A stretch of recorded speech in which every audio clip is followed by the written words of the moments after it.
If you've been following the morning show for a long, you may remember that in seasons 1 and 2, the Yuba anchor's romance with her ex-coworker Mitch Kessler, and the aftermath from it, made her tabloid fodder. Her union was annulled. She was disliked by the audience. Before she was cleared in the eyes of the public, she had to sweat and hack on air from a pandemic. Alex decides to celebrate being back in charge by sleeping with one of her interview subjects, who happens to also be her new boss. It violates journalistic ethics. It is a bad professional choice. And in light of all that has occurred, it is just so pitiful. The growing Yuba-Paul Marks agreement has a lot of detractors, including Laura, who weighs in from the Eden News Bureau. But Corey is unconcerned. He sniffs everybody's jealous. Paul makes the decision to personally visit with the network personnel, inviting them to ask him questions about any issues they may have. He is quite comforting as he blames Russia for the data breach, declares his want to grow, rather than eliminate the news section, and makes clear that he has no desire to interfere with editorial decisions, even if Hyperion or its clients are in the news. Particularly, Alex seems determined to make him flinch. That infuriates Corey,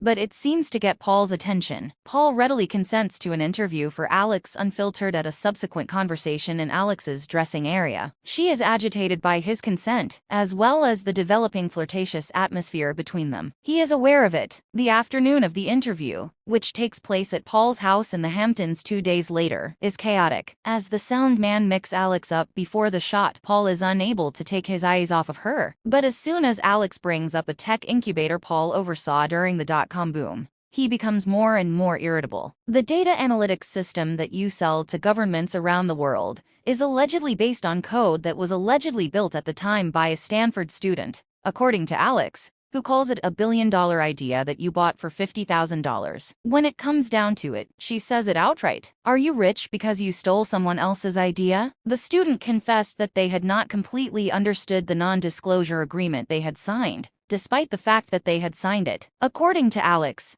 debilitating depression and a suicide attempt followed, and Paul looks surprised by that information. He claims he was unaware of all of that before sharing a narrative about how his unwavering focus on creating Hyperion rendered him unaware of a number of things, including the fact that his then-wife was divorcing him. I took a pretty hard look at myself, the way I treated people, and the costs of what I was doing after that, the author said. He continues, and I've since changed my company's policies, my own personal behavior, and my own beliefs. I owe the student at the very least a conversation. It's a superb response to what may have been a life or death question, and Alex is visibly moved by it. Paul is impressed that Alex posed such a challenging question to him. Once the session is over, although she acknowledges that she cannot identify her sources, she denies knowing the student's name. And once everyone else has left, that flirtatious flame that was there earlier erupts into full throttle. He gives her a kiss. She returns the kiss. They are going to bed quite shortly. When Corey phones Paul to check on her after she spends the night, Paul simply can't help but employ a double entendre, adding that Alex blew tiny paws wink wink ikikik gross my mind.